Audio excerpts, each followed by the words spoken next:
Hello and welcome to the Woman Sees World podcast. I'm Holly Wetherington. The Woman Sees World podcast is unfiltered conversations with women about their lives, struggles, concerns, inspirations, and dreams, weaving in their traditions, rituals, and individual wisdom. Guests will share answers to a series of interview questions about themselves and their views on various aspects of the human experience. It's part sharing stories in a sacred circle and part meeting a friend for a cup of tea. This podcast is a connection to other women, how they are claiming the legacy, stories, and traditions of women across time, and how they are embodied in themselves right now. For eons, women have carried interpersonal and cultural history in their stories passed down through generations. This podcast serves to capture the words, stories, and wisdom of all women across time through the women of today. This is an open forum for diverse viewpoints and includes all women in all identities and backgrounds. Additionally, I will conduct a short lightning astrology reading for my guests as an added layer of cosmic connection and discussion. Be sure to like and subscribe to my Woman Sees World podcast in all the places, and please share, especially if you're intrigued by what you hear. I'm so glad that you are here with us, and I hope you enjoy the Woman Sees World podcast. Okay, we're here with Dio. How do you say your last name? So it's Dionisia Hatzis. Oh, if you want to say it with a Greek accent. Oh, wait, do that again. Dionisia. Close. Hatzis. Yeah. Or you could also say Dio. Hatzis. Mm-hmm. I'm sure that's the American way to say it, right?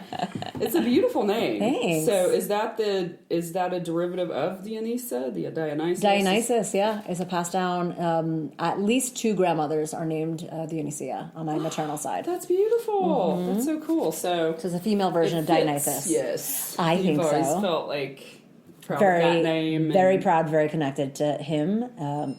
He is like super poly, pansexual, just really interesting. He's the racy god, and I've always really appreciated what he had to say. Nice. Mm-hmm. Well, thank you for doing this. And it's Woman Sees World podcast, so we're talking to amazing women and humans about humaning and this crazy journey of life. So I'll just jump right in. I've got several questions, and then we're going to dig into a little bit more about just your personal work and creativity, and then a little bit about your chart, because that's fun. Mm-hmm. Your birth chart. All right, so greatest issue right now, top of mind concerning the world and humanity. Ooh, yeah, let's start with something really light, yes. Why don't we? We'll just dig right in. Oh, goodness. Honestly, I'll say from a macro level, my biggest concern is what we are doing to the planet. Because without this planet, none of those other problems even exist. Right. So that is the overarching. Wow. I am a bona fide tree hugger. Yeah. And I will go down to the grave or wherever I end up with that beating heart for trees and Mama Nature, Gaia. Yeah. I think if we continue going down this path, I know that if we continue going down this path, we're not going to be around much longer. Mm-hmm. And we really need to stop desecrating the feminine in that way, in all the ways. But that is like the perfect symbol of how we're desecrating the feminine. Yeah. Yeah, that's big. So our planet, Mama, Mother Gaia, as you said. So what about you personally? What is your greatest personal concern right now, or anything you're dealing with that you would want to share? You've got the whole world, macro, now micro. Yeah. I mean, especially living in America as an American citizen, not really thrilled with the way this country has been moving for a very long time, actually. And now that we're gearing up for another election season, I'm just really concerned about all the division that always, gets worse. It worsens. Right. It's not like it's not here. It's here all the time, but it worsens. And regardless of who is in the White House, it's an issue. I'm just not terribly thrilled with how this country is running, and even larger than that, just how the world is just so in bed with capitalism and just control.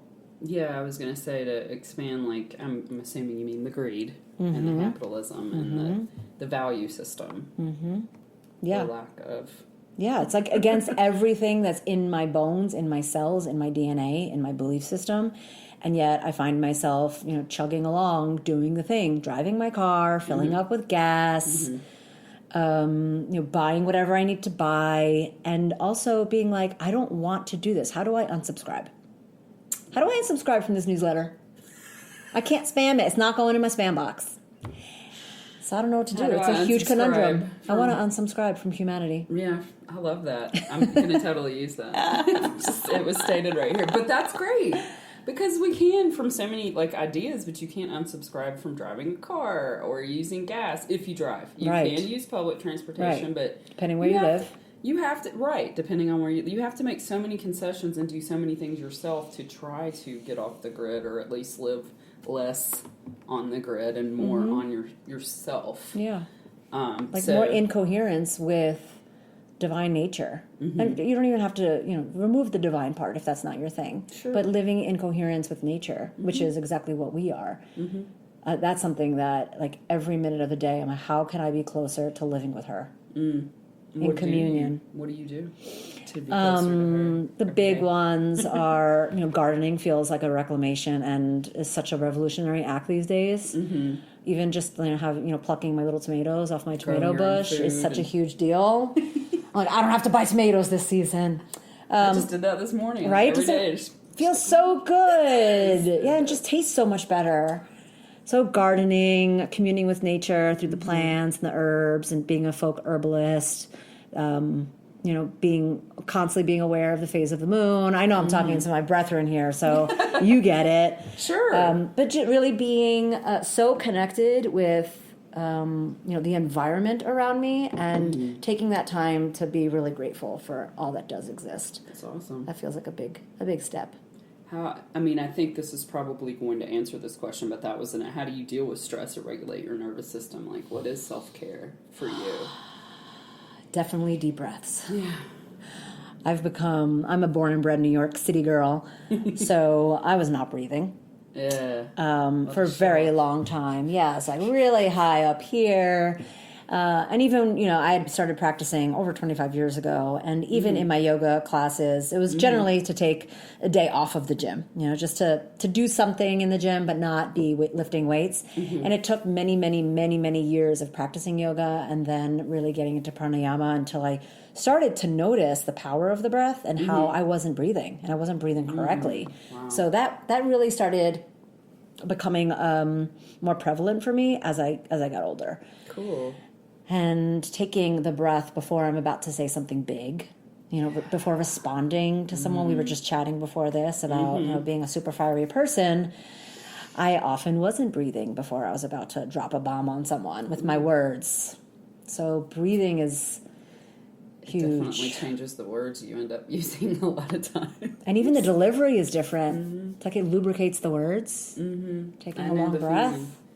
And everyone can benefit from that, just because it's such a reactionary society. Yeah. Everything's a response or a reaction as opposed to, wait, what's going on with me? Yeah. Before I Yes. blow it onto you. Yes. And what are the, those questions? I can't remember the author of this. You might know. Is it necessary? Is it kind? Who is that? It's Buddha. Is it? Well, because there's another teacher that I think is probably... there is, but it is within Buddhism or within Hinduism of... Before you say something, is it true? Is it necessary? Is it kind? Yeah. And I just saw that as a Buddha quote, but I was like, I gotta remind myself of yes. that. I literally just said that to my husband this weekend. Yeah. I was like, it might be true. Right. But is it necessary and kind? Just because something's true doesn't mean you have to say it. Because you might hurt somebody's feelings. So I love that because the necessary and kind are two. The true is easy. Is it kind? Well, it's kind. Is it necessary? Maybe not right now. Right. I'm still learning that. I have to learn it every time I think to say something. Or I say something and I'm like, ooh, I can't. How do I put that back in? How do I put that back in?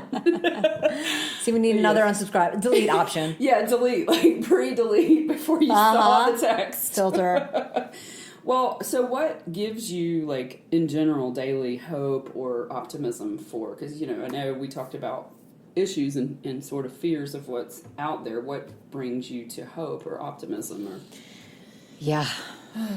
Honestly, it's the rising of the divine feminine. And it's almost becoming like a trite a trite message these days because it's everywhere, which is also great. You know, the fact that it's becoming like trendy is great. That means more. It's reaching more people. Right. But the divine feminine has been my path for since I was a child, without even knowing it. But truly for at least 20 years, and the work that I've been doing, that I've been really steeped deeply in, is very much about the reclamation and spreading awareness. If I'm speaking, especially with another woman, and of course with men and everyone in between, but especially with other women that are like really curious, or just like, wait, what is it that you're working on? And I see that little like flicker of light. I'm like, ooh, this is going to be yummy. And there's no like, I'm encouraging the openness to like allow the feminine into their lives, and not pushing it on them. If someone is, a little like that, I'm like, okay, maybe this isn't your thing, but something to be aware of. Might be though. Exactly. Yeah. And then and then having a lot of these conversations with men has been, and when I'm talking specifically here about like the cisgendered, straight, white dude, the typical. When we're talking about the masculine, there's just so much disdain for the white man these days, and my heart does break for many of them because it's a tough time, I think, to be a man, and also it is also necessary for us to have these conversations with these with these dudes. So having conversations with men who have kind of been put in such a they've been postured where you literally can get everything you want. You rule the world. Maybe it's time to question and to check that. And I'm more than happy to be the facilitator of those conversations. That's awesome. Because it's time. Well, it's a conversation, right? It's not an accusation or a finger. Obviously there's a lot of that has happened, and it's not saying it shouldn't. But I also think, as you're saying, the conversation, if you just cancel people or you don't, and I don't mean like, let's not talk about monsters in jail. Let's talk about regular people who may say something or do something, or, they're trying to understand where they are in the world, and they don't understand what's happening. And maybe they question it and be like, what's all this about? And women are coming after me, or whatever it is. I'm generalizing. But how will they possibly get better or learn and understand and feel the need to also make a shift? If they feel like they're under attack. Like, that's just human nature. Exactly. You're going to get defensive. We're going to protect ourselves. Right. Right. And so this is our chance, I think, like you said, as women. Are you noticing that more, in the last however long, because you've always been on this path, are you noticing more of an interest from women all over to get more spiritual or get more connected with more females, have community? Yeah. Interesting, because I remember, absolutely. That kind of stuff. Yeah. I'm coming from, as someone, when I was younger, I really didn't have too many female friends. I actually felt more comfortable with the guys. And it was really hard I didn't really have like a crew. I had a few girlfriends and a lot of guy friends. And I remember thinking I was just definitely not a girl's girl. And I still don't identify as that at all. I love humans. Right. Sometimes I don't like them, but I love them. Like and love are two. Right? Absolutely. Liking is a lot harder than loving. Yeah, you're a human with a soul. Love you. Okay. Yeah, don't like what you're doing right now. Exactly. And I craved friendship with women, but I found them to be all the things. I won't even go into the caddies and all that. Did you also, just a quick side note and keep going, did you develop a bit of a bias against trying to be friends with women? Did it become one of those things where it's circumstantially, I was around a lot of women that just were like, they were not, they were literally being held down by the patriarchy too. So I can't hold anything against them, but, judgmental if I was wearing a certain thing, and whether it was jealousy or whatever, judgment, getting in arguments about what I was wearing or how I was behaving, because I've always been very open and free and confident. And I think that can ruffle some people's feathers.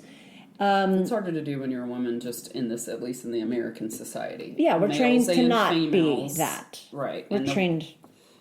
We're trained to not be confident and open and free. And it's scary. Yeah. To both men and women. Exactly. Like, wait, why is she so confident? And I'm sitting over here, like, holding myself in. Yeah. Fuck her. Yeah.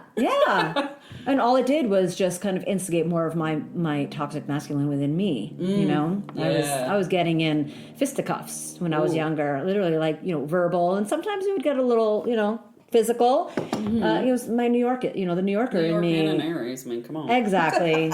But, to be quite honest, I thought I loved that, like standing up for myself. And as I started getting older, I was like, I don't want to be in conflict with people. I actually want to like bring them in and be like, hey, can we talk about this? You don't want to be in warrior mode all the time. No, I'm kind of over being warrioress, a warrior.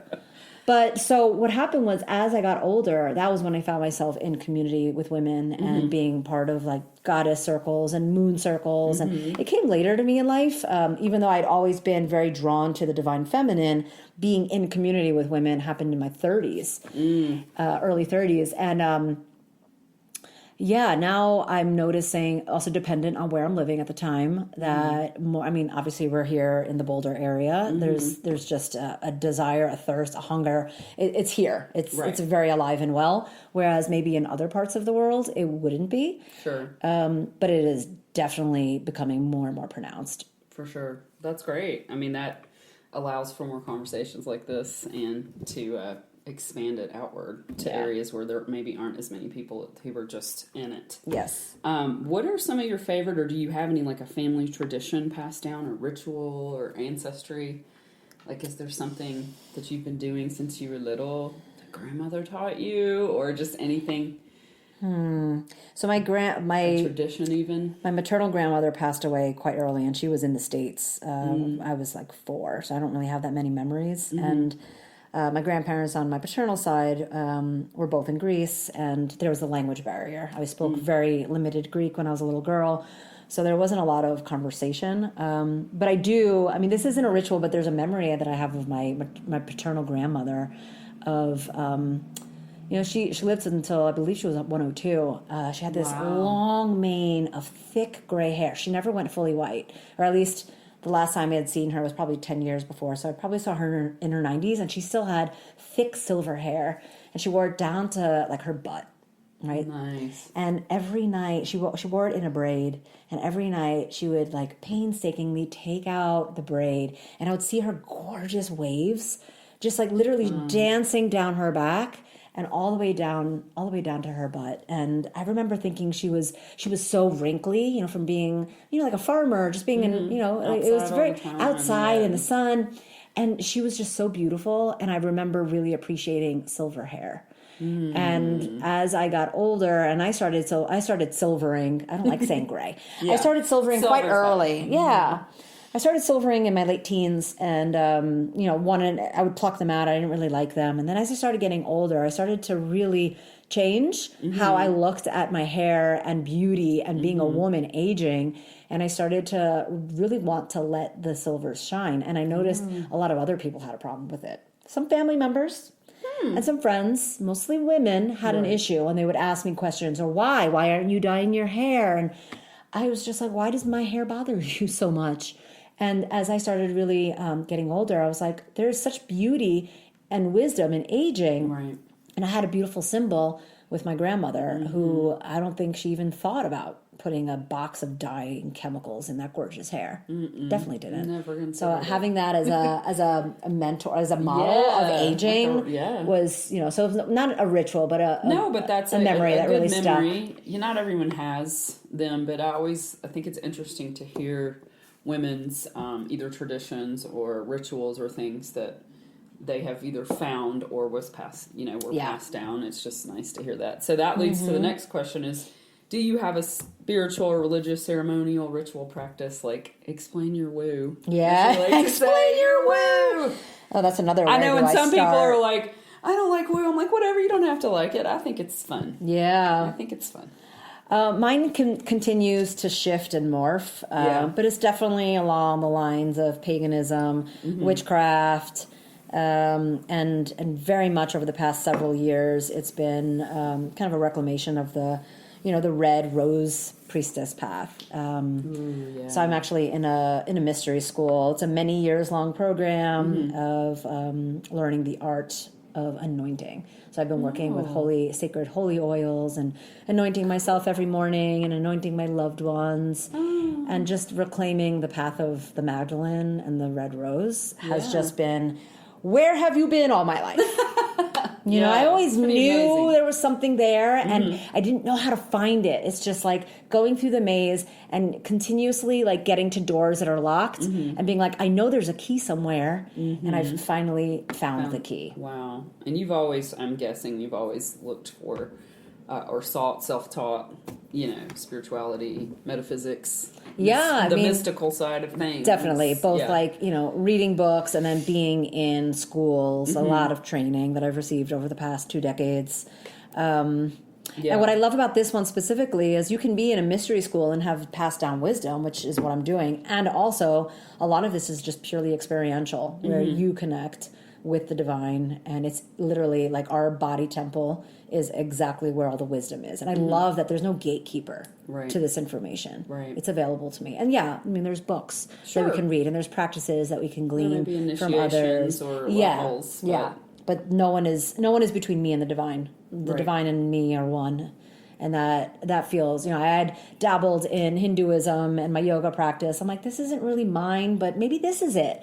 And, you know, Buddhism was never really something that fully captured me, but you know, I dabbled there as well. And none of it really felt like mine. You know, it felt like I was co-opting kind of in a way. I was like, this feels really good, but this does not feel like mine in this body form. Like maybe in a past lifetime this was mine, but in this lifetime I felt very connected to my Greek heritage. And I was always trying to find a way into the ancient Greek mysteries. And every time I would go to Greece, I've been to Greece probably about 20 times at this point, and you know, as I started getting older and asking questions, how do I find these teachers, these female teachers? I would get a lot of, go to the where do the nuns hang out? The nunnery?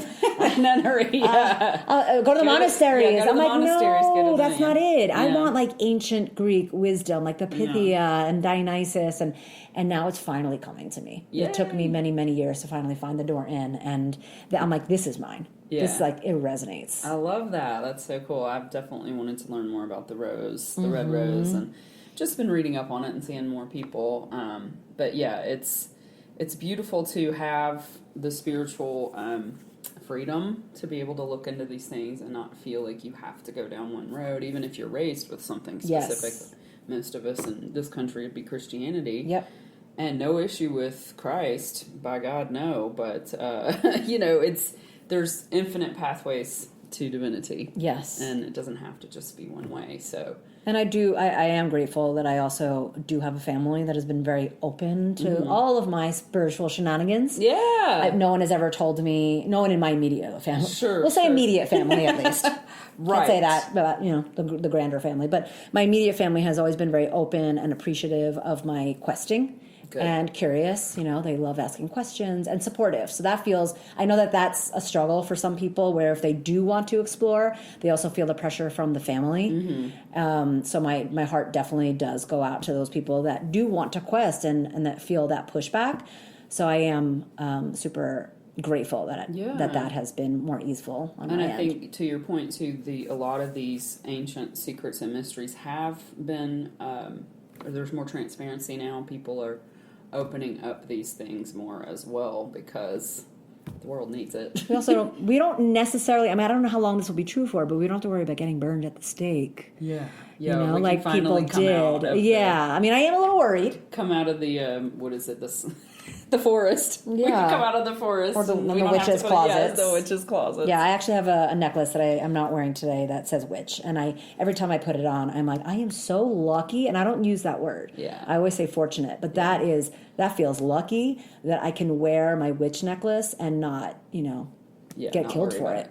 And it doesn't have to be in October. Yes. No, right? It's, oh, yeah. Wear it in June. You witch, can wear it. year-long witch. There is, yeah. You don't have to be in Salem. I mean, we do go crazy in October for sure. Hey, I'm not saying I'm against that. But no, I know what you mean to live somewhere in this area like we do. And I did not come from an area that would be as open to that. Right. That might get gasps. Yeah. Or, you know, why are you wearing that? Yeah. You know. So, you know, that's why I do have to say it, because I do feel like, you know, not everyone it is a luxury to be able to, and I feel really, really grateful. And I'd also love to be able to support those women who maybe don't have the luxury of being able to be free with their beliefs. It's like, how do we support them in their journey? Like, they're the ones that really need our support. It's a good our planting a seed. Mm-hmm. Well, so, okay, which people in your life have had the most profound effect on you and why? Positive or negative? Oh my goodness! I know. Wow, That's a chunk. Really, just one? No, I can't ever answer that question. Which people? And you're Which people? If you've got, which people? Which people too? Yeah. Yeah, I mean, just as we're talking, if kind of a hit of who, I always say, so my father, he passed away. So he passed away in 2007, the end of 2007. And I always say that my father gave me the seed of life and he gave me the seed of rebirth when he passed away. Because when I watched him take his final breaths, that was the birthing of my spiritual journey. Wow. I had gone to church. I was raised Greek Orthodox. I went to church maybe once or twice a year. I didn't feel a deep connection to it. I had no spiritual inclinations whatsoever. I was always curious, about what the Bible had to say during church times, just to read it more as like literature. But I didn't have a spiritual practice whatsoever, and I didn't care for it. And then as my father was passing, and I started to actually feel his spirit leave his body, that was the birth of my spiritual rebirth. That's where my handle comes from, Journeys of Rebirth. It literally was sourced by my father passing away. Wow. And I was very close, and still am very close with my father. When he left his body, I was like, okay, I need to figure this out. What is the point of this life? Because what I'm doing right now, just like, I lived in New York at the time, swiping my subway card, rushing through rush hour to get to work, and going happy hour after work, and then partying on the weekend. There was no fulfillment, deep fulfillment in my life. And him passing away had me question everything. And I was kind of looking for support in my life. I wasn't finding it in the Greek religion. At my dad's funeral, I remember the priest saying things, and it was like empty. Like I didn't feel anything about my father or his passing during the ceremony. And one day I was just online and I saw an ad for a retreat at Kripalu, and I don't remember what it said, something about rest and rejuvenation. I'm like, I need that. And it was my first time I went away on my own. Wow. And, I normally had gone on vacations with friends. Right. And I was like, I need to go somewhere and be alone with my thoughts. And I went to Kripalu, and I had 2 huge breakthroughs during guided meditations. And both of them, my father came through. Wow. And that was the beginning of, okay, you know what, this isn't the only way. And I started diving really deeply into my yoga practice as a spiritual practice versus a workout. Because at that time, I'd already been practicing for many years, but it was purely a physical workout. Right. It started opening the doors to another way of being. And, the doors kept on opening. Right. So my father, without him even knowing, just his presence in my life as just a beautiful man. I had a beautiful relationship with the first masculine in my life. Wow. And then also the way he inspired me during his passing to really question what the point of it all is. I love that. That's huge. But that, like you said, was a turning point. So a big pivot. Yes. Wow, that's really cool. Yeah. Love that story. See, I could just keep going with I all know. of these. Each little nugget. Yeah, I know. Yeah. Tell me more about that. I always think of the Robert Frost poem. Oh, is that 2 roads diverge in the path, and I took the one less traveled by. It's like I keep on thinking about the paths and the paths and the paths. Right. Like, where do you? So we're exactly where you're supposed to be at that moment. So, I have several, but these are all fun questions. So here's another big one. What are your thoughts on ways for humans to better unify toward common goals? How can we find unity with each other? Bettering our communication skills. And I say this as someone who has definitely struggled with my own communication skills. And continues to be better and do better and learn how to be a better communicator, and still has a long way to go. But I think a lot of it, we are going to have differing opinions and differing thoughts. And it's just the way we are. And that's beautiful. That's great. And learning how to be around others who maybe disagree in such a way that their disagreement is hurtful to us, still being able to have a conversation with them without casting them out as other. Because the more othering we do, we're never going to get to a place of healing the planet, in all the levels, whatever that means, both environmentally and also just the way we are in all the wars. If we cannot communicate and be in community with people who disagree with us, this tumble cycle is never going to stop. Yeah, that's a good point. I mean, it's obviously nothing. Other people say the same thing. How do we find kindness and compassion? And it doesn't have to be so difficult, right? Like you said, if we can remember that it's okay to disagree, but do so in a respectful or in good faith. Like, I care what happens to other people. I care what happens to the world, even if I don't agree with your politics. I care about you as a human being. Yeah, like that kind of finding that again, and I guess it starts with you, right? I mean, if you're a better communicator, then maybe you'll help the next person. Right. That communicates and goes, well, she handled that really well. Maybe I'm going to try that next time. Yeah, I mean, that's the wish, right? And it's hard. If someone were to say to me, like, I hate all women, and I think all women need to be at home, barefoot, pregnant, waiting hand and foot on their men, I would not be able to look at them and be like, I care about you right now because you don't care about me. So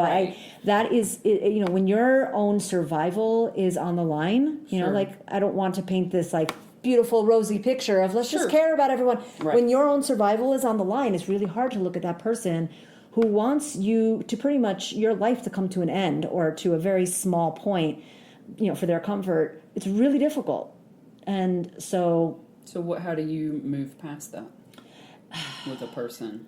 I mean, if I knew that, I think I would be a multi-billionaire and I'd have no problems. Just take this pill. Yeah. I don't have the answer to it. And also, I think that flexing that skill of being able to see the humanity, like, there's one politician, and I won't name names, that I really, really despise. Sure. And I try to picture this person, I won't even say the gender, I try to picture this person as a child. And this child not receiving what they needed as a little one. And just to give me that compassion that I need to be able to see them as a soul. Sure. And that sometimes helps me from, getting into all the expletives that sometimes will come out of my mouth when I think about them. Or talk about them. Sure. But I think being able to see our shared humanity, is kind of, again, the lubricant to making the conversations a little bit more fluid. Again, don't have the answer, but I think seeing the shared humanity is... I wanted your thoughts, right? Yeah. On what, it would help you, but also this idea of the thing you do, the exercise with the child, has been around, in other spiritual practices, or this idea that if you don't feel like you could see someone as human, or I just don't understand these people, or you're my enemy, and then make them a 5-year-old. Yeah. Would you say the same thing? Yeah. To a 5-year-old? Of course you wouldn't. Right. And you can't say, well, the 5-year-old wouldn't. No, that's not the point of the exercise. Right. The point of the exercise is to see the inner child, to see that there's more to that person than the things coming out of their mouth. It's also hard. Oh, go ahead. Another interesting, I had a conversation with a dear friend of mine, and she posed kind of a question to me that I never thought about. We were talking about, I was getting really upset about just behaviors of people that were just hateful. And and she was like, maybe these people are young souls. Maybe this is their first go around on the planet. And I never really thought about it that way. Those people that maybe are kind of unawake or unconcerned with other people's feelings or their care for animals or planet, etc. Maybe maybe they're baby souls, and they could be, a really old person, but maybe they're baby souls. And then you meet that child and you look in their eyes, you're just like, you've been around, and you're just so kind and compassionate. How? How did you learn how to be this way? So that's another thing too, is looking at people who maybe I don't feel the warm fuzzy feelings by, and look at them as maybe they really don't know. Yeah. So that helps. There's an ignorance and there could be an unwillingness, but at the same time, I ultimately think that most people don't really know what they really fucking think or feel about anything, and they're regurgitating and repeating, and something that maybe they identify with, like, I agree with that.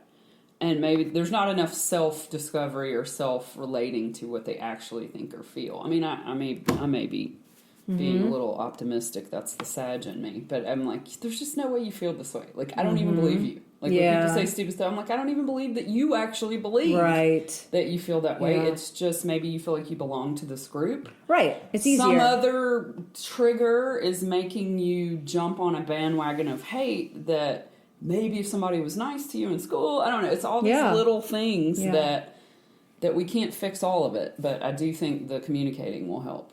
I mean, listen, I think it's a lot easier to just keep going with the flow than it is to open the door and explore. I mean, the paths that we have chosen is not the easier path at all. It's just rife with questioning and confusion and like, oh my God, what, I feel so much and I care so much. Like, it's easier to just go about your day and be numb, right? So I think for a lot of people, they're just so overwhelmed with just modern life that to start even questioning that is just overwhelming. And then what I say to them is, are you actually though? Is it easier though? Are you happy? Do you not feel this hole inside you that is not being filled? But that's me. Yeah. I'm deep. Maybe some people don't. They probably don't. And it's just good so for blocked them up. if they don't. Then there's no reason to be mad if you're satisfied. And I look, kudos to happy people who don't need to question everything. We need people like that too. Yeah. But it's just interesting to talk about. You know? What about you? Like, what's one of your biggest epiphanies or wisdoms you've learned in life so far? Or a lesson? Not everybody needs to like me. Ooh, that's a big one. I like to say I might not be everyone's cup of coffee, but I'm someone's cup of tea. You've heard that here first. Yes. That's a New Yorkism. Yeah. You guys. It's a Dioism. It's a Dioism. No, but Pardon me, yes, it's a Dioism. Since I was a little girl, I used to walk up to kids in the sandbox and be like, hi, my American name is Denise. So I would go up to people, hi, my name is Denise, want to play? I just always loved connecting with other people, super friendly. And I've always equated if I'm really friendly and nice and smiley, then why wouldn't someone like me? Right. And some people just didn't like me. And I remember taking such offense to it or, even saying something to me like, you're fake. And I'm like, I am so not fake. I actually really want to get to know you. Let's play. And started to really, as I said, again, I love getting older. I just don't give a fuck if you don't like me. I'm like, you're missing out. You're cursing, so I feel like I could curse now. Oh, absolutely. This is an adult podcast. Yeah. So I'm like, my automatic ego is saying, you're missing out. That's and then honestly, yep. But the truer, deeper thing is it's okay. You don't have to like me. Yeah. Like, there's wonderful people out there that I don't like. Or it's not even that I don't like. Like, I just don't feel, drawn to them. I don't feel magnetized. Right. And they have tons of friends and everyone loves them, but they're just not my jam. Right. And there's nothing wrong with that. We cannot be everything to everyone. And it took me many, many decades of realizing that just some people are really not going to like me. And that's fine. I'm like, I'm just not going to hang out with you. There's so many other people who do. And let me just focus my energies there. Yeah. So I think that was a huge, just not only as a social human, like a social being, but also on a spiritual level, and then me also really knowing the difference between like and love. Yeah. There's that too. Yeah. It's like, I'm hoping these people don't want ill will for me, but they're just like, I don't want to hang out with you. You're too high energy. You're too this, you're too that. Fine, according to them. But that they still are like, but I love you as a human and I hope you're well. I hope you live a good life. And even having that about some past relationships that did not end well, I'm like, I hope they're well. I hope they're well. I love you as a human. I hope you're well. How much have you heard that in your life that you're too anything? Oh, goodness. We'll get into that in a minute with your chart, but that's par for the course, darling. Too intense, too this, too. A lot of twos. Never not enough, unless it's the lower things. Like not enough calm. Yes. Not enough relaxation. Yes, not patient enough. Not enough patience. Oh my goodness. And not I'm enough silence. Yeah. And I remember actually a relationship where there was a lot of the twos, like all the time, how too little or too much of something I was.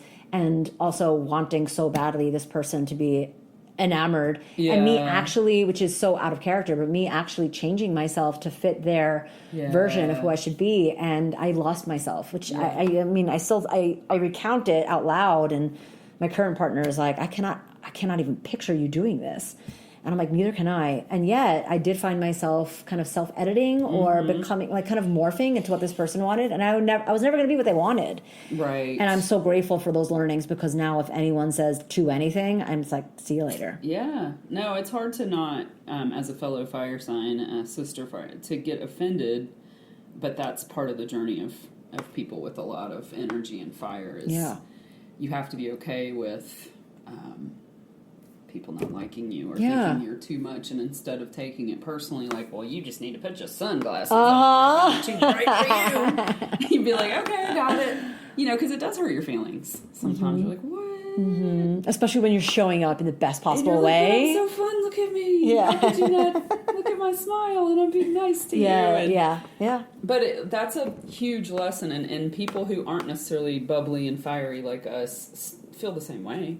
Or they feel, you know, like, I'm not enough this, or I'm too this, or I'm, you know, so those twos and not enough is where we can get ourselves in trouble. So thanks for sharing that, because even extremely strong, fierce, empowered women can still, and men, make themselves small or manipulate themselves to attract this person or that person, and then they realize, wait, do I want this person? Right. If I have to needle myself into a pretzel to get this person? Yeah. And then don't stay in this position the whole time.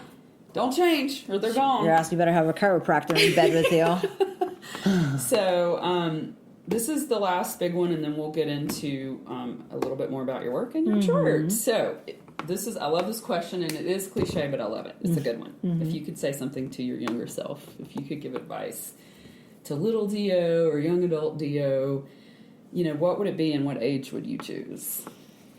Because we could give all kinds of advice to all different ages, but I like to think about, like, today's Dio, who would she go back to, and what would she tell her?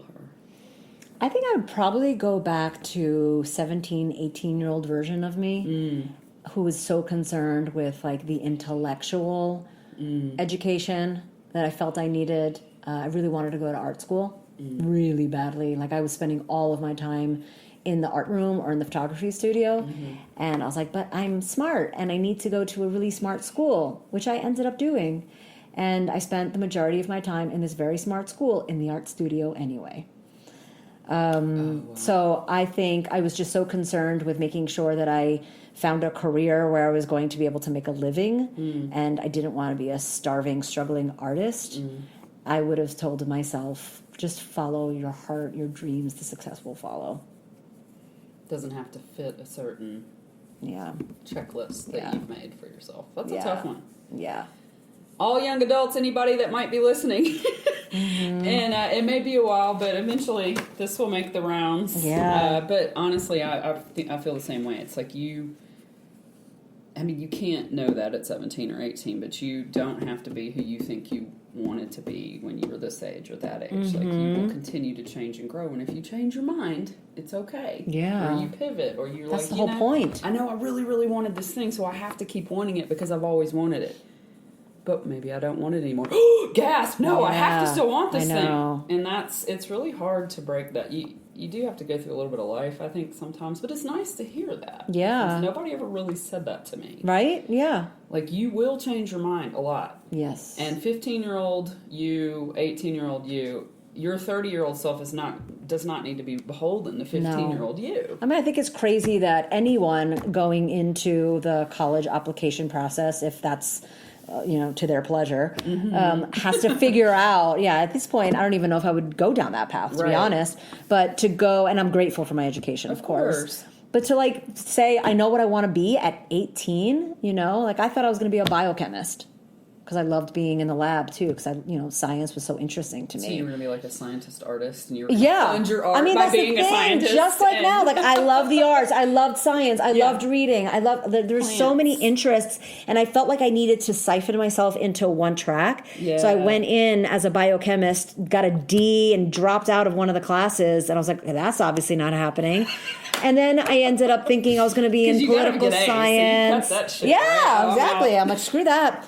Political science, realized that was definitely not for me, and I ended up getting an English lit major. It's like, what are you going to do with an English, you become a writer. And look, A writer. I'm bringing in all the millions here. All those novels, come on. You know, the next so I Stephen think King. just knowing, I think, allowing kids at a younger age to be free with their curiosities we and have more than one explore. interest. Yeah, explore them all. Explore them. If not right now, then you could explore them later. Just like really inviting that in. I don't have children, but if I did, I would be like, what are you interested in? Let's try them all out. Yeah, I love Let's that. play, and then whatever really drives you, and then let that Follow continue that. to shift and dance through life, because that will happen too. You think about like the writers of before we had TV and all of that, where you've got your Thoreau and you've got Virginia Woolf and all these different people who went out into nature and would write poetry, and then they're drawing pictures of leaves, and then they're sitting by the campfire writing music, and that's you. Like, you're all those things, and you don't have to necessarily go to school for that, or if you do and you don't use your degree towards that, so what? Because you're educated. Yeah. And your mind is nourished by your degree or whatever you learn. So just don't hold on so tight. That's Right. what it sounds like you're saying. Like, Yeah. allow yourself to be, and don't hang on to the outcome so tightly. Because that's kind of, we do things because we want a certain outcome, and then we want it to be linear. And No, life is not linear. No. So, all right, we're going to dig into your chart a little bit and your work. Well, and what do you do for your work? Say that real quick. Goodness, another thing. So you'll see, I like to call myself a multi-passionate person. Got a lot of links here. Got a lot, to yes. share. So I'm a writer. I come from a marketing background, and I write copy for spirituality, wellness, lifestyle brands. Cool. And I'm also, I have this offering called Soma Writing, which is somatic creative writing and expression. And I'm really looking to expand that and make that my life's work, because it is my life's work, but really make that my focal point. Is that the workshops that you do, or is that the same as the Express? Or Yes, that's a rebranding. I realized that the word express, what it means to me, is a little confusing to other people. They're like, fast? Yeah, like, no. no, expression. So Soma Writing is a lot more Okay. in alignment with what it is, love because that. it's working with the bodies to actually allow the words to come out, your stories, your narratives through the body. And so that's dance, Movement, breath work, guided meditation. And I've also just finished somatic mind-body coaching. So I'm going to be bringing in a lot of what I've learned, a lot of techniques and practices into this offering. I'm so excited. Oh, that's awesome. Well, as you said, you've seen your chart before. I'm looking at it now. Miss Fire. Let's see. 1, 2, 3, 4, 5, 6. Yeah. Planets in fire. Yeah. No planets in Earth. So that explains a I little love bit. the planet. You do. And you have, we all have the 12 signs of the zodiac in our whole chart, but when planets decide to land in certain signs, there's a lot of emphasis, obviously, on that. You have 3 planets in Aries, but did you know, this is cool, you're a cusp, baby. Oh, yeah. Not everyone is a cusp because of the date. You're actually 0 degrees. So the way I was trained in our Deborah Silverman astrology school, a little plug there, just threw that in. But no, it's the training I received. It's all based on esoteric astrology, but it was a really strict idea that 0 degrees. There's 0 between. There are 30 degrees in every sign without teaching too much. 0 to 29, 0 is counted. If you're at 0, you're in the doorway. Once you're at 1, you're in. If you're still at 29, you're still all the way in. You have not crossed the threshold of the door yet of 0 degrees. If the sign's at 0 degrees, you're in the doorway. So you are a true cusp, as in Aries, and for you, it's Pisces, because of 0. You know what I want to say? Say it. I always say I am the oldest baby and the youngest elder. Love it. That's perfect. It's the wisdom of Pisces. And it's a later degree 0, but it's still 0. It's 50 seconds. 50 minutes and 46 seconds. So I'm like stuck in the doorway. You're in the doorway. Yeah. You're a little closer. You're a little more leaning in the Aries, but you're still in the doorway. It's like you've got the foot. Yeah. But you haven't touched it yet. You're like, That feels very much like my life. Be an Aries or not? Hell yeah. And also the wisdom of the Pisces. Right. You're like, well, we need to bring some of this along with us, guys, because we're going to have a grand trine in fire, which is 3, beautiful triangle of fire. But you also have something really significant. Obviously, the Aries POW is there, but it's really cool to be on the cusp of Pisces like that, because Pisces and Aries are very different. So to have, like you said, that wisdom, that slowness. Do you pick up on, actually, this is probably not even because you're Pisces. This other thing that stands out in your chart, your ascendant, which is our rising sign, which is where the birth time is sandwiched between the moon and Saturn. So again, this is not how I normally do a reading where I don't get into the planets. But let's just say there's two very powerful planets that are on your ascendant. Your ascendant is what you're rising to in this life. It's our soul, but it's also like the way we're seen by others, the path we take to get to our destiny. So you have a lot of seriousness and like having to grow up kind of fast, being mature pretty quick. And then this other part of you that feels everything, like the tiniest shifts in people. Is this true? Like the tiniest shift, you're on it. Like, what's up? What the fuck's going on? Feel, and not necessarily that they tell you, but I know. Feel it. I know. You can smell the blood in the water like a shark, like 3 miles away. Oh my goodness. So you have something in your chart that makes that very significant for you. So there's like because you're really fun and bubbly, but there's a pretty serious side to you, yes? Like you're... Oh, yeah. Like, when you were little, were you kind of serious gal, or were you goofy and playful, or both? Like, it's more like there was a maturity, like you had to grow up quickly, like, perhaps, or at least you had a sort of maturity already in you. Yeah, I was like a deep studier. Like, I would lock myself in my room and read the entire textbook for the year from beginning to end. That's a serious little kid. Like, anything you felt was important, my studies, and I'm still that way. When I get into my studies, all the things I'm studying now, I'm like, please don't even look at me. I need to lock away and study. And I really love learning, so I've been like that since I was a little girl, for sure. I used to actually read the encyclopedia for funsies, when I was like 8. Nerd alert! I know, and I'd be like, I'm going to do a book, what are those things? A book report, and give it to my teacher. Talk about brown nose. And I wasn't even doing it to be a brown nose. I just loved learning, and I wanted my teacher to know how I love that. How much I love learning. Well, you're, you are a Leo moon and a Leo rising, so you've got that Aries, Leo thing going on. But Leos are often seen as, with the Leo rising, you probably really come off Leo-esque. Like, people notice you, people are drawn to you, whether you want them to be or not, like your whole life. Just magnet in your belly. Leo. Even though you got the ones that, you're noticed one way or the other, for good or for bad. You're going to get a fucking reaction from somebody. Yeah, right? I generally am not an invisible person, even though I'm really tiny. Yeah. Dynamite, I think they feel my heat. Dynamite comes in small packages. It only takes one stick. Especially when the curls are out. Yeah, you have a presence, for sure. But, that Grand Trine and Fire, what we're talking about, and again, I'm using astrology words, so for people who don't know, it just means she has a beautiful triangle, 3 planets in all 3 fire signs. There's an ease, a natural ability to find your creativity, your passion, your inspiration. You don't really have to go very far at all. No. You've never, I would guess, in your life ever, have you gone through a period of, not necessarily writer's block, but like, what am I doing and why am I doing it? Oh my God, yeah. Yeah, for sure. Definitely. But there's always... get yourself back. Yes. You always got yourself back. There's always things that I'm curious about learning more of and experiencing more of, like, without a doubt. I always, life, curiosity. The world is my oyster. I mean, traveled the world many times over, not living in a place of fear. Absolutely. For sure. But then, sometimes I'm like, now I have so many interests that sometimes it's a little difficult for me to actually, like, choose one. Yeah. That could be a little bit of a struggle. That's part of that concentration of fire would do that, because there is a lot of passion and a lot of things that you love, and it's like, oh, that and that. Yeah. I don't want to miss out on that. And what about that? Oh my God, but that. Is that you? Come on now. Figuring out which that to do now, and then which one to put off and which one to say no to, which is probably not your favorite word. No. Unless it's to someone else. Yeah, because you've got, and you've always been, I would think, pretty spiritual, very questioning of what is all this. There's always been like a depth to you. The house that your sun is in is significant, and it's in the house of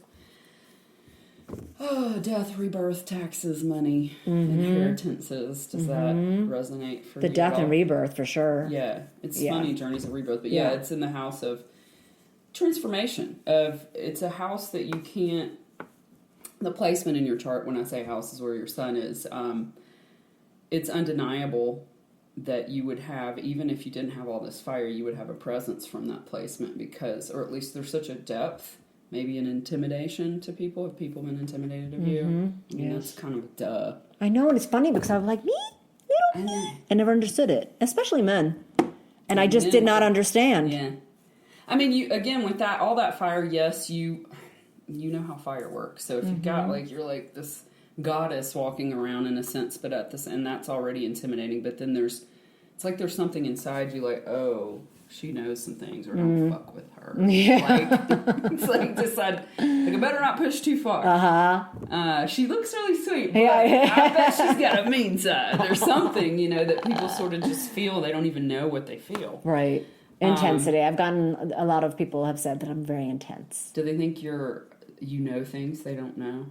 She has to know this. I don't know. No one's, I mean, maybe, and they haven't shared that. No one has said that explicitly. Or that they think that you're... it expresses differently through fire, because sometimes people with displacement get treated or accused of hiding things, or you're keeping secrets. No, that is definitely not. I mean, you're so I open, wear, like you could see it right in my face if I feel a certain way. Like, I wish I knew how to have do the poker face. Poker face is not my thing. I mean, sometimes I wish I had a better poker face. Yeah. Just because I'm like, I really don't want anyone to know how I'm feeling right now. And yet, no. That's not going to happen. Can't do it. How do you, because, not having a planet on Earth doesn't mean that you can't ground, because you do have, like, we all have Virgo, Capricorn, and Taurus in our chart in a sense, and they're hitting, you just don't have any planets in those. But I think just being in gardening, doing things like that, you've always been able to cultivate your Earth element. Yeah, I think that's probably the reason why I spend so much time in nature. I hike all the time. Yeah, and that is my medicine right there. You have a really cool configuration in your chart that there's a lot of tension, and it's funny. I know we said all that with the fire, but you have an extra thing that's like ants in your pants. And I would show that the release is actually like work. Like when you feel like jacked up, or I don't know, do you find that just like getting structured and working on something and getting into a routine helps you? I am absolutely OCD. Yeah. Like, I need to have my little checkbox. I have my calendar is always organized, and my place needs to be super Virgo, right? Yeah. And there's some Capricorn in that. Like, your release of this particular tension is in Capricorn, which is work. Yeah. Work. Or, and also Capricorn is about excellence. Not just work, but perfect work. Yes. Work at its best. Yeah. A+++. I mean, this is honestly the first time that I am so impassioned by my work, like, because I know that it is really good work. Like, everything's somatic and writing and creative expression, and also with the end goal of building people's confidence. Yeah. I do think everyone is capable of being confident in the right, when they have the right support. I agree. So the work that I'm doing now is very much about that, and I am just lit up about what I'm doing these days that I've never been lit up about in my past 20 years of working in the professional world. Well, it's interesting you said you're in a cycle right now and you're like halfway through it. You probably got about another year of this cycle, and it happens to be has a lot to do with Earth and Buddha and Taurus energy. So I would call it a little more introverted, not necessarily with your work, but all the things you're doing with plants and gardening, like, that's really kicked up for you, I would think, in the last year even. Like, you've always been part of the earth, but have you really felt, like, the travel even and doing all these things that are like pilgrimages? The cycle, and we always get the introverted, extroverted. So right now you're an introverted, meaning it's a little more focused on your growth. Yes. Even though you're doing these things that are going to help others, you're in this, would you say it's like ruminating, like you're developing it, you're about to birth it, or you're massively, yeah, and you've still got another year of that before you're in a more extroverted, social, communicative, really getting your message out that makes sense to people. Totally. So it makes sense that you'd be, getting more into your meditation, your self-care, getting yourself right, and doing these other spiritual sojourns so that you're fully ready to channel this to others and pass it on to others. Yes, a grounded, clear vessel. Yeah, and you want to be home more. Yes, like, even though you've traveled, like, is there like a huge call to be home with? Oh my God, Yes, Totally, yes. Oh my God, out. yes. I've never said this before. I've been counting down the days for summer to be over so that I can go inward and be super cozy and like read my books and integrate everything. I've been learning so much. It's like pouring out of my ears. Yeah. And I need the time and space for it to become cellular. Well, I would say, yeah, and you've got that for a year, but that's part of the reason you've been really digging for fall is because this phase you're in, when I say it's like a Taurus phase, if you know anything about Taurus, it's all about slowing down. It's the sign of the Buddha. So, yeah, plants, cooking, sex, being with yourself, being with your most prized people, the people you want to be around the most, and feeling a little more like you've got to be with Dio and not so much give Dio away, but reclaim her. And I love that.